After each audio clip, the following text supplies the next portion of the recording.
উপকূলের দিকে ধেয়ে আসছে অতি প্রবল ঘূর্ণিঝড় রেমাল। ঘূর্ণিঝড়ের প্রভাব পড়তে শুরু করেছে পটুয়াখালীর কুয়াকাটা সমুদ্র সৈকতে। পর্যটকদের সৈকতে নামতে নিষেধ করা হচ্ছে। সৈকতের নিকটবর্তী দোকানগুলো থেকে মালামাল সরিয়ে নিচ্ছেন দোকানিরা।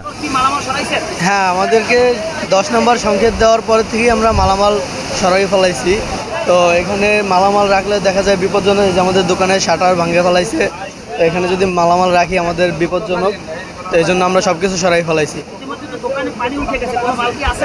না, আমরা যা ছিল সব নিয়ে নিছি। এখন আমাদের ওই যে ফ্রিজ আছে, শুধু মানে কিছু ভারী জিনিস যেগুলো নেওয়া সম্ভব না ওইগুলো আছে ভিতরে। ট্যুরিস্ট পুলিশ কুয়াকাটা রিজিয়নের অতিরিক্ত পুলিশ সুপার আবুল কালাম আজাদ বলেন, রেমালের ক্ষয়ক্ষতি থেকে রক্ষা পেতে আমরা গত 2 দিন ধরেই মাইকিং করে যাচ্ছি। রেমাল আঘাত হানলে এসব দোকানদার অনেক ক্ষতির সম্মুখীন হবে। আমরা তাদের মাইকিং করে নিরাপদ জায়গায় মালামাল সরিয়ে নিতে বলেছি।